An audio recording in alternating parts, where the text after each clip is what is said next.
덧셈의 인생을 살았던 당신에게 뺄셈의 지혜가 필요한 이유. 평생을 헌신하며 살아오신 시청자 여러분, 안녕하십니까? 오늘 이 시간을 함께하는 모든 분들은 아마 수많은 사람과의 관계 속에서 웃고 울며 때로는 아파하고 또 배우셨을 것입니다. 우리 세대는 가족을 위해, 조직을 위해, 그리고 맡은 책임을 다하기 위해 늘 무언가를 더하고 채워 넣는 덧셈의 인생을 살아왔습니다. 부족한 것을 메우려 애썼고 잘못된 것을 바로잡으려 노력했으며 심지어는 가까운 사람의 모난 부분을 다듬어 주려고 온 마음을 쏟았습니다. 특히 인간관계에 있어서는 더욱 그러했습니다. 자식이 올바른 길을 걷도록, 배우자가 조금 더 편안한 사람이 되도록, 동료가 약속을 지키는 사람이 되도록 끊임없이 우리의 시간과 감정을 투자하며 그들을 변화시키려 애썼습니다. 그렇게 수십 년을 살아오면서 문득 거울을 볼 때 우리의 얼굴에는 수많은 관계의 무게가 새겨져 있음을 발견합니다. 우리의 어깨 위에는 고치고, 바로잡고, 변화시키려 했던 수많은 사람들의 짐이 알게 모르게 얹혀 있었던 것입니다. 이제 인생의 후반부에 들어선 우리는 어쩌면 그동안 해왔던 덧셈의 방식이 아닌 뺄셈의 지혜가 필요할 때가 아닌가 생각해 봅니다. 더 이상 타인을 위해 내 에너지를 소진하지 않고 그저 나 자신의 평온함과 행복을 최우선으로 두는 지혜 말입니다. 여러분, 살면서 이런 생각을 해보신 적이 있을 겁니다. 저 사람에게 저렇게까지 이야기했는데 왜 바뀌지 않을까? 내가 이렇게까지 희생했는데 왜 나를 몰라줄까? 그 마음의 고통과 실망감은 오롯이 당신의 몫이 되어 흉터처럼 남았습니다. 우리는 종종 누군가를 진정으로 위한다는 명분 아래 그 사람의 본질을 거스르는 변화를 강요하며 결국에는 나 자신만 지쳐버리는 딜레마에 빠지곤 합니다. 이는 마치 모래 위에 집을 지으려는 것처럼 아무리 노력해도 결코 단단해질 수 없는 관계의 밑바닥에서 홀로 힘겨운 싸움을 이어가는 것과 같습니다. 오늘 우리가 함께 나눌 이야기는 바로 이 지점에서 시작합니다. 우리에게 익숙한 이 말, 사람은 고쳐 쓰는 게 아니다라는 이 냉철해 보이는 문장 속에는 사실 우리의 남은 인생을 가장 평화롭고 풍요롭게 만들 수 있는 깊은 사랑과 자기 존중의 메시지가 숨어 있습니다. 이 말은 타인을 미워하거나 포기하라는 의미가 아닙니다. 그보다는 타인의 고유한 모습을 인정하고 그들을 바꾸는 일에 더 이상 애쓰지 않음으로써 그 에너지를 나 자신의 가치와 행복을 위해 사용하라는 성숙한 지침인 것입니다. 우리는 이제 누구를 변화시키려 하기보다 그 사람에 있는 그대로를 받아들이고 내가 그 관계 속에서 얼마나 편안한지를 기준으로 관계를 재정비하는 새로운 단계를 맞이해야 합니다. 남은 인생은 누군가의 불완전함을 채우는 데 바치는 것이 아니라 나 자신의 완전함을 만드는 데 집중해야 할 시간입니다. 우리가 그토록 애써 변화시키려 했던 대상이 사실은 변화될 준비가 되어 있지 않았거나 애초에 우리의 힘으로 바꿀 수 없는 영역에 속해 있었음을 인정하는 순간 비로소 우리의 마음에는 큰 해방감이 찾아올 것입니다. 오늘 이 시간을 통해 더 이상 나를 힘들게 하는 관계에 쏟는 애씀을 멈추고 나 자신과의 관계에 충실해지는 진정한 자유를 얻으시기를 바랍니다. 이어지는 본론에서는 우리가 왜 타인을 변화시키려 했는지, 그리고 그 노력을 멈추고 얻게 되는 인생의 지혜가 무엇인지를 구체적으로 나누어 보겠습니다. 변화시키려는 노력, 왜 늘 실패하고 지쳤을까요? 우리가 누군가를 변화시키려 애쓰는 일에 그토록 많은 에너지를 쏟았던 이유는 무엇일까요? 돌이켜보면 그것은 대개 순수한 사랑과 기대에서 비롯됩니다. 우리는 가까운 사람이 조금 더 나은 모습이 되기를 바랐고 그들이 잘못된 길을 가지 않기를 염려했으며 더 행복해지기를 진심으로 원했습니다. 남편이 조금 더 성실해진다면, 아내가 조금 더 이해심이 깊어진다면, 자식이 부모의 조언을 듣고 행동한다면 우리 모두의 삶이 더욱 안정되고 평화로워질 것이라는 낙관적인 믿음이 우리 안에는 늘 존재했습니다. 특히 우리 세대는 노력하면 안 되는 일이 없다는 신념을 가지고 살았기에 인간관계 역시 노력과 헌신으로 충분히 바꿀 수 있다고 생각했습니다. 이 믿음은 우리의 삶을 지탱하는 원동력이기도 했지만 동시에 우리를 가장 지치게 만든 관계의 함정이기도 했습니다. 하지만 시간이 흐를수록 우리의 그 간절한 노력이 번번이 벽에 부딪혔음을 깨닫게 됩니다. 잔소리는 되돌아오는 메아리처럼 공허했고 진심 어린 충고는 되려 상대방의 반발심만 키우는 결과를 낳기도 했습니다. 이처럼 변화시키려는 노력이 실패로 돌아가는 가장 근본적인 이유는 인간은 외부의 힘으로 변화하는 존재가 아니기 때문입니다. 어떤 사람이 진정으로 변화하기 위해서는 그 변화가 스스로의 내면에서부터 시작되어야 합니다. 스스로가 현재의 모습에 만족하지 못하고 더 나은 삶을 향한 강렬한 내적 동기를 느낄 때 비로소 변화의 첫걸음을 떼게 되는 것입니다. 우리의 충고나 압력은 잠시 행동을 바꿀 수는 있을지 몰라도 그 사람의 깊은 습관이나 가치관, 그리고 본질적인 성향까지는 건드릴 수 없습니다. 우리가 아무리 애를 써도 상대방의 내면의 변화에 대한 불씨가 없다면 우리의 모든 노력은 그저 허공을 맴도는 공중분해와 같은 결과를 초래하고 맙니다. 더욱이 우리가 누군가를 변화시키려 할 때 그 과정은 필연적으로 상대방에게 당신은 지금 이대로는 부족하고 잘못되었다는 메시지를 전달하게 됩니다. 아무리 따뜻한 말로 포장한다 해도 그 내면에는 비판과 평가가 깔려 있습니다. 이 메시지는 상대방으로 하여금 방어적인 태도를 취하게 만들고 심지어는 관계 자체를 파괴하는 원인이 되기도 합니다. 사람들은 누구나 존중받고 인정받기를 원합니다. 변화를 강요하는 관계 속에서는 그 존중이 결여되어 있다고 느끼기 때문에 우리의 의도가 아무리 선하더라도 상대방은 마음의 문을 굳게 닫아버립니다. 그 결과 우리는 원하는 변화를 얻지 못하고 상대방은 끊임없는 지적에 시달리며 결국 둘 다 지치고 상처 입는 악순환에 빠지게 됩니다. 이러한 실패의 경험을 통해 우리는 중요한 진실 하나를 마주하게 됩니다. 바로 우리가 통제할 수 있는 유일한 것은 우리 자신의 생각과 행동뿐이라는 사실입니다. 남편의 습관, 자식의 선택, 친구의 성향 등 타인의 영역은 우리가 아무리 노력해도 결코 통제할 수 없는 미지의 영역입니다. 우리가 그 통제할 수 없는 영역에 우리의 감정 에너지와 시간을 쏟아부을 때 우리는 불가피하게 좌절과 절망을 경험할 수밖에 없습니다. 이제는 그 헛된 애씀을 멈추고 우리가 바꿀 수 없는 것을 인정하는 지혜로운 포기를 받아들여야 할 때입니다. 이 포기는 패배가 아니라 우리 스스로를 고통에서 해방시키는 가장 강력한 승리입니다. 다음 본론에서는 바로 이 인간의 본질과 기질에 대한 깊은 이해가 왜 우리의 관계를 평화롭게 만드는 첫걸음이 되는지에 대해 이야기 나누어 보겠습니다. 타인을 이해하는 것은 곧 나를 해방시키는 길이 됩니다. 인간의 본질과 기질을 이해하는 것, 관계의 첫걸음입니다. 우리가 관계에서 지치지 않기 위해 내려야 할 가장 중요한 결심은 바로 인간의 본질적인 특성을 있는 그대로 인정하는 것입니다. 사람의 성격과 기질은 오랜 세월 동안 형성된 단단한 안반과 같아서 우리의 얇은 노력만으로는 쉽게 부술 수도 형태를 바꿀 수도 없습니다. 우리가 흔히 고치려고 했던 부분들은 사실 그 사람의 가장 깊은 곳에 뿌리 내린 타고난 기질이거나 혹은 어린 시절부터 무의식적으로 쌓아온 삶의 태도인 경우가 많습니다. 예를 들어 어떤 사람은 선천적으로 느긋하고 여유로운 기질을 가졌을 수 있습니다. 우리는 그를 보며 왜 저렇게 게으를까? 좀 더 부지런해져야 하는데라고 생각하며 재촉하지만 그 사람에게 그 느긋함은 생존 방식이자 세상과 소통하는 고유의 리듬일 수 있습니다. 우리의 기준에서 그를 바꾸려 하는 것은 마치 사과나무에게 복숭아를 맺으라고 강요하는 것과 같습니다. 성숙한 관계는 바로 이 인정에서 시작됩니다. 누군가를 변화시키려는 노력 대신 그 사람의 고유한 본질을 파악하고 받아들이는 지혜가 필요합니다. 사람은 크게 변하지 않습니다. 이 사실을 냉정하게 받아들이는 순간 우리는 불필요한 기대와 실망의 늪에서 벗어날 수 있습니다. 우리는 종종 내가 이렇게 노력하면 저 사람이 언젠가는 내 마음을 알아주고 변해줄 거야 라는 환상을 품습니다. 그러나 이 환상은 결국 우리 자신을 갉아먹는 독이 됩니다. 인간의 기질은 시간이 흐를수록 더욱 공고해지는 경향이 있으며 특히 노년기에 접어들수록 자신의 습관과 방식을 고수하려는 경향이 강해집니다. 이때 변화를 요구하는 것은 상대방에게 큰 스트레스일 뿐만 아니라 변화를 기대하는 우리 자신에게는 더 큰 고통을 안겨줍니다.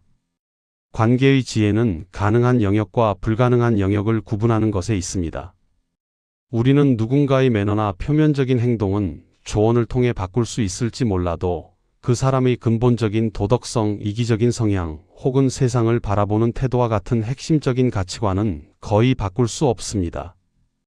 이 불가능한 영역에 에너지를 쏟지 않는 것이 바로 자기 보호의 첫걸음입니다. 그저 저 사람은 저렇구나, 저 사람은 이런 방식으로 세상을 살아가는구나라고 관찰자적인 입장에서 바라보세요. 그 사람의 단점을 나의 숙제가 아닌 그 사람 고유의 특성으로 인정하는 것입니다. 마치 어떤 날은 비가 오고 어떤 날은 해가 뜨는 자연의 섭리처럼 사람의 성격 역시 내가 통제할 수 없는 자연의 일부로 받아들이는 평온함을 찾는 것이 중요합니다.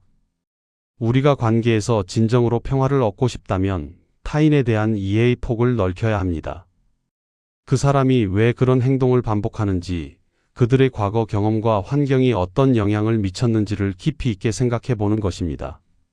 물론 그렇다고 해서 그들의 모든 행동을 용서하거나 받아들이라는 의미는 아닙니다. 다만 그 행동의 원인을 이해함으로써 우리의 감정적 반응을 조절할 수 있게 됩니다. 저 사람은 원래 저런 사람이야 라고 이해하는 순간 상대방의 실수가 더 이상 나의 분노나 실망을 유발하는 결정적인 사건이 되지 않습니다.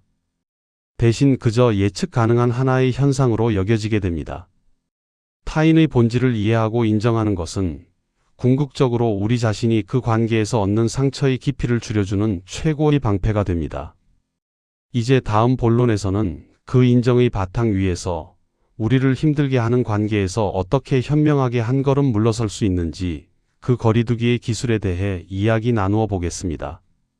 우리가 타인을 변화시키려는 노력을 멈추기로 결심했다면 이제는 그 에너지를 소모하게 만들었던 관계에서 현명하게 한 걸음 물러나는 용기를 실천해야 합니다. 이 물러섬은 관계를 끊는 절교를 의미하는 것이 아니라 나 자신을 보호하기 위한 건강한 심리적 경계를 설정하는 거리두기의 기술입니다. 관계에서 진정한 평화를 얻기 위해서는 내가 통제할 수 없는 상대방의 영역으로부터 우리의 감정을 분리해내는 연습이 필요합니다. 우리는 흔히 가까운 관계일수록 모든 것을 공유하고 모든 문제에 깊숙이 개입해야 한다고 생각하지만 이것이 바로 우리를 지치게 만드는 주된 원인입니다. 심리적 거리두기의 핵심은 상대방의 감정적 짐을 내가 짊어지지 않는 것입니다. 예를 들어 배우자나 자녀가 어떤 문제로 인해 힘들어하고 있을 때 우리는 그들의 감정에 너무 깊이 동화되어 마치 나의 문제인 것처럼 불안해하고 대신 해결해 주려고 뛰어들곤 합니다. 그러나 그들의 감정적 책임은 그들 스스로에게 있으며 우리가 할 수 있는 일은 공감과 지지까지입니다. 그 이상을 넘어서 그들의 고통을 대신 짊어지려 애쓰는 순간 우리는 두 사람의 몫만큼의 짐을 지고 허덕이게 됩니다. 이때 필요한 것이 바로 나는 나, 너는 너라는 명확한 분리인식을 갖는 것입니다. 이것은 냉정한 것이 아니라 서로의 독립적인 삶과 감정을 존중하는 성숙한 태도입니다. 상대방의 어려움을 지켜보는 것이 힘들 수는 있지만 그들의 성장을 위한 기회를 뺏지 않기 위해서라도 거리를 유지하는 것이 중요합니다. 또한 물리적 거리두기도 매우 중요한 지혜입니다. 인간관계는 때때로 밀물과 썰물처럼 변화무쌍합니다. 우리가 어떤 사람과의 관계가 나를 지속적으로 힘들게 한다고 느낀다면 만남의 빈도와 시간을 의도적으로 줄여보십시오. 하루에 3번 하던 전화를 1번으로 줄이고 매주 만나던 모임을 격주로 조정하는 것입니다. 이처럼 물리적인 공간과 시간의 여백을 두는 것은 관계에 대한 우리의 과도한 몰입을 막아주고 그 관계를 객관적으로 바라볼 수 있는 시야를 확보해 줍니다. 관계에서 거리를 둔다는 것은 그 관계의 소중함을 잃는 것이 아니라 오히려 그 관계를 더 오래 지속시키기 위해 나의 안전을 확보하는 행위입니다. 지치고 상처받은 상태에서는 그 어떤 관계도 건강하게 유지될 수 없습니다. 결국 거리두기의 기술은 자신을 관계의 중심에 놓는 것에서 완성됩니다. 이 만남이 나에게 편안함과 기쁨을 주는가, 아니면 지속적인 불안과 고통을 주는가를 기준으로 삼아 관계를 재평가하십시오. 만약 후자라면 그 관계에 더 이상 나의 시간과 감정 에너지를 투자하지 않기로 용기 있게 결정해야 합니다. 내가 이렇게 거리를 두면 저 사람이 나를 미워하지 않을까? 이것이 이기적인 행동은 아닐까 하는 죄책감을 내려놓으십시오. 우리 세대는 타인의 시선과 기대에 맞춰 살아오느라 정작 자신의 마음을 돌보지 못한 시간이 너무 많았습니다. 남은 인생은 이기심이 아닌 자기 돌봄이라는 이름의 지혜를 실천할 시간입니다. 관계의 거리를 조절하는 것은 더 이상 타인을 고치려 애쓰지 않겠다는 우리의 결심을 현실에서 실천하는 가장 확실한 방법입니다. 우리가 타인을 변화시키려는 노력을 멈추는 행위는 결코 관계에 대한 포기가 아니라 오히려 관계를 가장 성숙한 형태로 인정하는 것입니다. 이 인정은 패배가 아니라 우리 마음속에 깊은 평온을 가져다주는 지혜로운 내려놓음입니다. 포기는 절망에서 비롯되지만 인정은 통찰과 성숙에서 나옵니다. 우리는 이제 더 이상 타인의 부족한 점을 나의 책임으로 돌리지 않고 그저 우주 만물이 그러하듯 있는 그대로의 그 사람을 받아들이는 연습을 시작해야 합니다. 이것이야말로 인생의 후반기에 누릴 수 있는 가장 큰 심리적 자유입니다. 있는 그대로를 인정한다는 것은 그 사람의 모든 행동과 성격을 좋아해야 한다는 의미는 아닙니다. 다만 내가 바꿀 수 없다는 사실을 수용하는 것입니다. 수십 년간 고치려 했으나 실패했던 그 특성이 이제는 그 사람의 변하지 않는 일부임을 깨달을 때 우리는 마침내 마음의 짐을 내려놓게 됩니다. 마치 우리가 여름날의 뜨거운 태양이나 겨울날의 차가운 눈보라를 바꿀 수 없음을 알고 그저 받아들이듯이 가까운 사람의 고질적인 습관이나 성향 또한 우리의 노력 범위를 벗어난 자연 현상으로 간주하는 것입니다. 이 인정을 통해 우리는 관계에서 발생하는 부정적인 감정의 파도에 휩쓸리지 않고 한 발짝 떨어진 안정된 지점에서 그 파도를 관찰할 수 있는 힘을 얻게 됩니다. 이 인정의 지혜는 관계의 질 자체를 향상시키는 놀라운 효과를 가져옵니다. 아이러니하게도 우리가 누군가를 변화시키려는 노력을 멈추고 그저 그 사람의 존재 자체를 인정하고 받아들일 때 상대방은 오히려 자유와 존중을 느끼고 마음의 문을 열게 됩니다. 끊임없는 지적과 비판의 시선에서 벗어난 상대방은 스스로의 모습을 되돌아볼 수 있는 여유를 갖게 됩니다. 외부의 압력으로 변화하는 것이 아니라 스스로의 내면에서 우러나오는 동기로 변화를 모색할 가능성이 생기는 것입니다. 물론 변화하지 않을 수도 있습니다.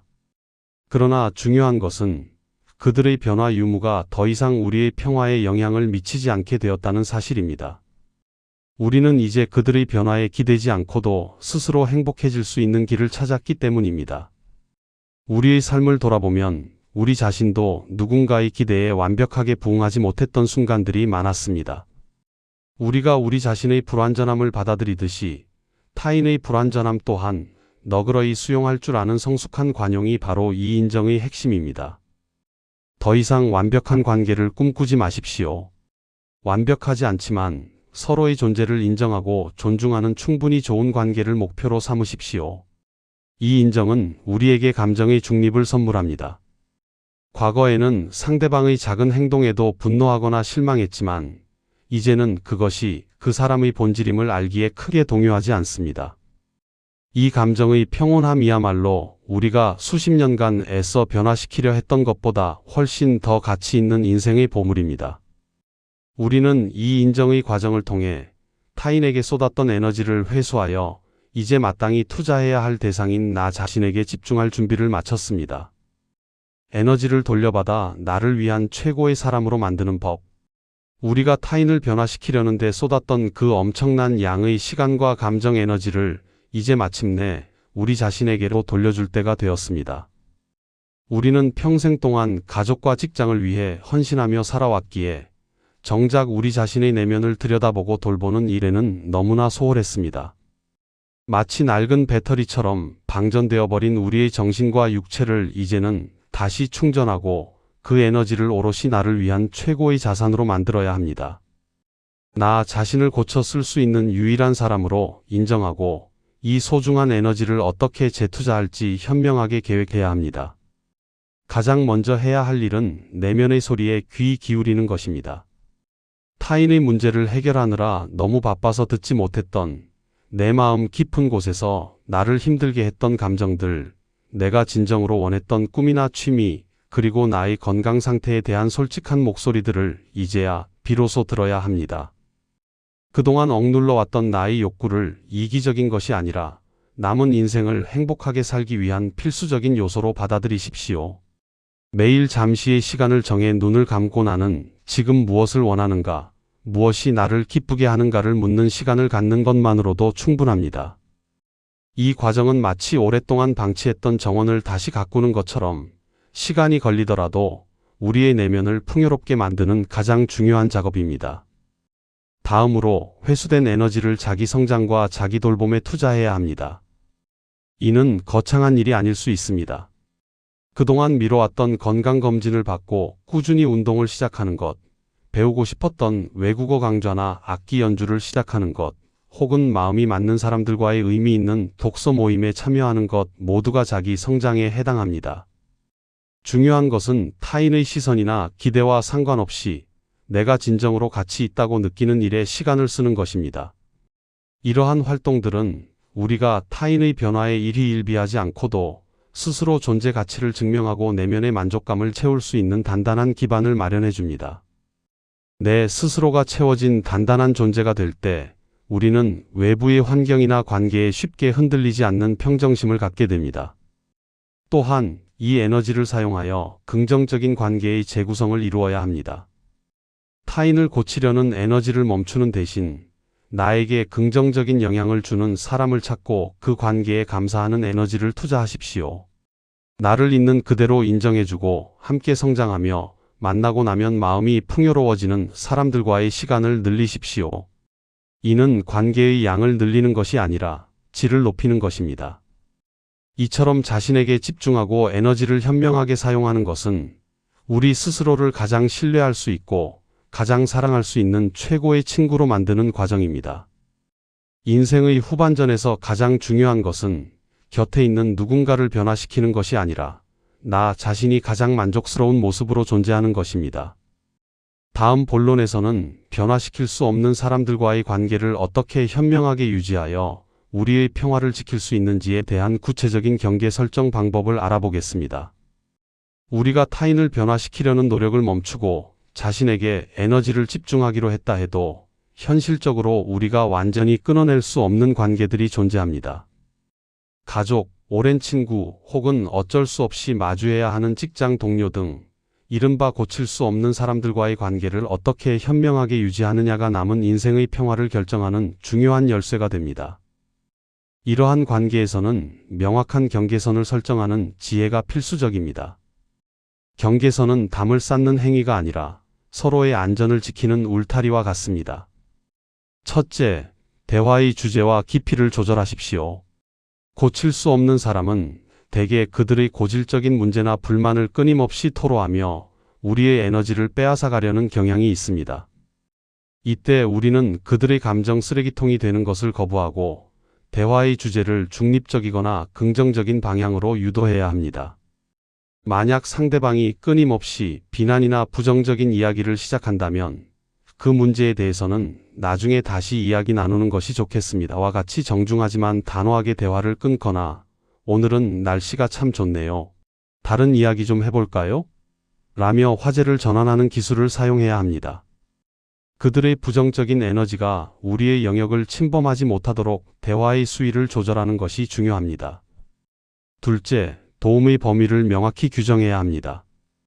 고칠 수 없는 사람 중에는 끊임없이 도움이나 재정적인 지원을 요구하는 경우가 많습니다. 이때는 우리의 능력과 의지가 허락하는 선에서만 도움을 제공하고 그 이상의 무리한 요구에는 단호하게 아니오라고 말할 수 있는 용기가 필요합니다. 상대방의 요구를 거절할 때 죄책감을 느끼지 마십시오. 당신의 거절은 당신의 소중한 자원과 노년을 보호하기 위한 정당한 자기 방어입니다. 특히 그들이 스스로 해결해야 할 문제까지 우리가 대신 해결해 주려 한다면 그것은 상대를 독립적인 존재로 인정하지 않는 것이며 결국은 그들의 성장을 방해하고 우리의 짐만 늘리는 결과를 낳습니다. 셋째, 감정적으로 반응하지 않는 무심함을 연습해야 합니다. 상대방의 고질적인 행동이나 실망스러운 언행에 우리가 감정적으로 흥분하거나 화를 낼 때 그 순간 우리의 평화는 무너집니다. 우리는 이미 그들의 본질을 인정하기로 결정했기에 그들의 행동이 우리의 예상 범위를 벗어나지 않는다면 굳이 크게 동요할 필요가 없습니다. 마치 영화를 보는 것처럼 관찰자적인 시각으로 그들의 행동을 바라보십시오. 아, 저 사람은 또 저렇게 행동하는구나라고 가볍게 인식하고 넘기는 것입니다. 감정적으로 거리를 두는 이 무심함은 고통스러운 관계 속에서도 우리 자신의 평정심을 유지하는 가장 강력한 무기가 됩니다. 결국 고칠 수 없는 사람과의 관계를 현명하게 유지하는 것은 그들을 바꾸려는 에너지를 그들을 수용하는 에너지로 바꾸는 것에서 시작됩니다. 수용한다는 것은 그들의 행동을 용납한다는 의미가 아니라 그들이 그러하다는 사실을 인정하고 나의 감정적 평화가 그들의 행동에 의해 좌우되지 않도록 방파제를 세우는 것을 의미합니다. 이 경계선을 명확히 하는 연습을 통해 우리는 가장 힘든 관계 속에서도 스스로를 지키고 행복을 유지할 수 있는 단단한 내면을 갖추게 될 것입니다. 노년의 인간관계, 양보다 질을 택하는 선택과 집중의 지혜. 인생의 황혼기에 접어든 지금 우리의 인간관계에 대한 기준은 양적인 풍요로움에서 질적인 만족감으로 확실하게 이동해야 합니다. 사회활동이 줄어들고 시간이 많아진 시니어에게 있어 누구와 시간을 보내는가 하는 선택과 집중의 지혜는 삶의 행복도를 결정하는 가장 중요한 요소입니다. 더 이상 의무감이나 체면 때문에 마음이 불편한 관계를 유지할 필요가 없습니다. 이제는 우리에게 진정한 기쁨과 평온을 주는 관계만을 남기고 나머지는 우아하게 정리할 용기가 필요합니다. 우선 관계의 건강검진을 실행해 보십시오. 현재 당신이 맺고 있는 모든 관계들을 떠올려 보고 만남 전후의 감정 상태를 솔직하게 점검해 보는 것입니다. 어떤 사람과의 만남은 당신에게 활력과 긍정적인 에너지를 주지만 어떤 관계는 만남 전부터 이미 지치게 만들고 만난 후에도 며칠 동안이나 기분을 상하게 만들 것입니다. 우리의 에너지를 지속적으로 고갈시키는 관계는 미련 없이 제한 구역으로 설정해야 합니다. 이때 중요한 것은 죄책감을 갖지 않는 것입니다. 우리의 시간과 에너지는 한정되어 있으며 이를 어디에 투자할지는 우리의 고유한 권리이자 책임입니다. 불필요한 관계를 정리하는 것은 이기심이 아니라 남은 인생을 가장 가치 있게 살기 위한 현명한 시간 관리입니다. 이러한 선택과 집중은 결국 고독과 외로움의 차이를 깨닫는 과정으로 이어집니다. 우리는 흔히 친구가 많아야 외롭지 않다고 생각하지만 진정한 외로움은 주변에 사람이 없어서가 아니라 내 마음을 이해해주는 사람이 없거나 나를 인정하지 않는 관계 속에 갇혀 있을 때 찾아옵니다. 반대로 혼자 있는 시간이라도 스스로의 내면과 평화롭게 대화할 수 있다면 그것은 건강한 고독이 됩니다.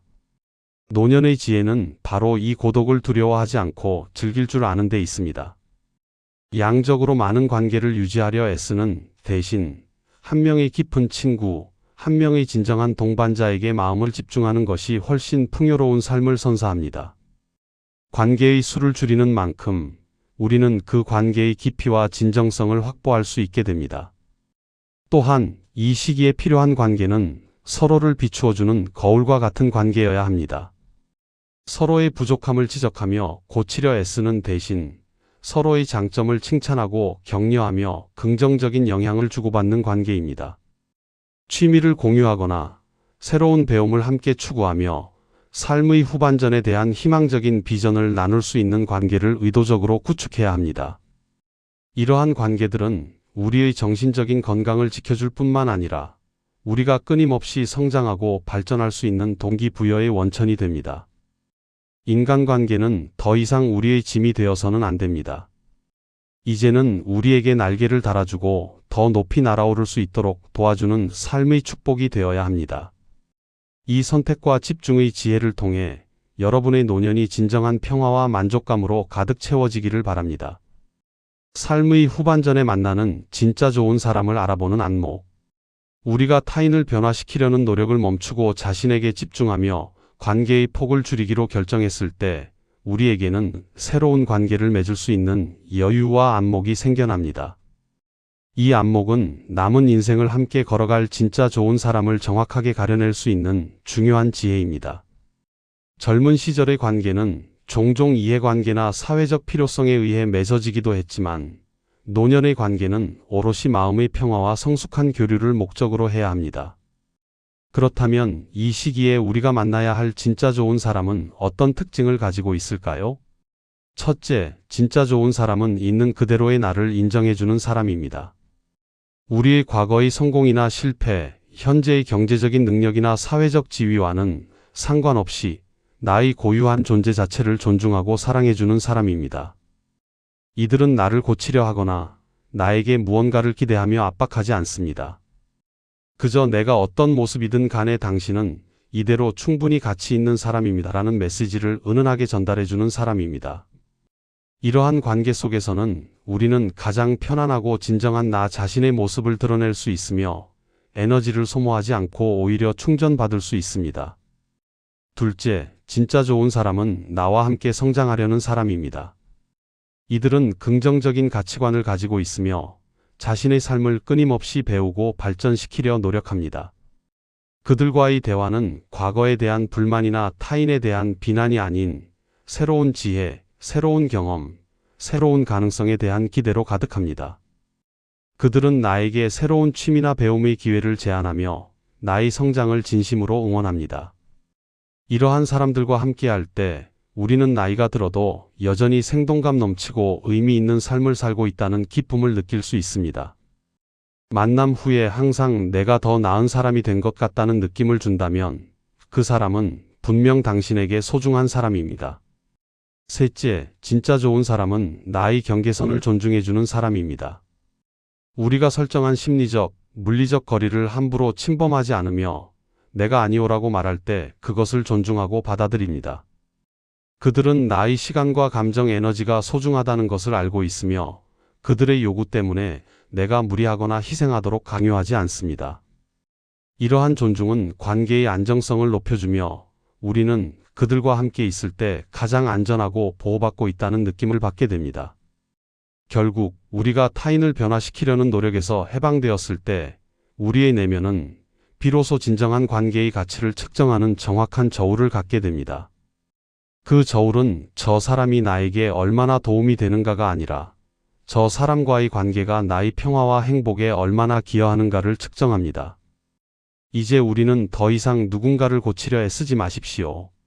대신 고칠 필요가 없는 그 자체로 온전하고 좋은 사람들과의 관계를 소중히 가꾸어 나가며 남은 인생을 평화롭게 채우십시오. 이 안목을 통해 여러분의 삶의 후반전이 가장 아름답고 풍요로운 관계로 가득 채워지기를 기원합니다. 애씀을 내려놓고 얻게 된 인생의 가장 깊은 자유. 지금까지 우리는 평생 동안 우리를 지치게 했던 한 가지 질문에 대한 답을 함께 찾아왔습니다. 바로 사람은 고쳐 쓰는 게 아니다. 애쓰지 말아라는 냉철한 문장 속에 숨겨진 지혜와 자유에 대한 이야기였습니다. 우리는 타인의 변화를 위해 쏟았던 그 모든 노력이 헛된 것이 아니었음을 깨달았습니다. 그 모든 애씀은 우리 스스로가 진정으로 통제할 수 있는 영역이 어디까지인지를 배우기 위한 값진 수업이었습니다. 그리고 마침내 그 수업의 결론은 나 자신에게로의 회귀였음을 받아들이게 되었습니다. 우리가 애씀을 내려놓는 순간 얻게 되는 것은 인생의 가장 깊은 평화와 자유입니다. 더 이상 누군가의 불완전함 때문에 나의 하루가 좌우되지 않고 누군가의 변화를 기다리며 소중한 시간을 낭비하지 않게 됩니다. 우리의 에너지는 오롯이 우리의 건강, 우리의 배움, 우리의 행복을 위해 재투자됩니다.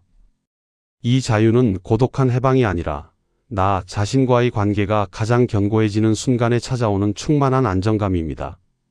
내면이 단단해진 사람은 외부의 풍파에 쉽게 흔들리지 않으며 주변 사람들의 단점을 넓은 아량으로 수용할 수 있는 성숙한 관용을 갖게 됩니다. 인생의 후반전은 남은 시간을 어떻게 채울 것인가에 대한 지혜로운 결정이 필요한 때입니다. 타인의 삶에 대한 집착을 내려놓고 우리 자신의 삶을 가장 아름답고 의미 있는 작품으로 완성해 나가야 합니다. 우리를 힘들게 했던 사람들에게는 여전히 사랑과 존중을 보낼 수 있지만 그들을 변화시키려는 노력은 이제 사랑이 아니라 집착이었다는 사실을 인정해야 합니다. 진정한 사랑은 그 사람에 있는 그대로의 모습을 인정하고 그들 스스로가 자신의 삶을 책임질 수 있도록 거리를 두는 것입니다. 우리의 삶은 이제 타인의 변화 여부에 달려 있지 않습니다. 우리의 행복은 오직 우리 스스로의 선택에 의해 만들어집니다.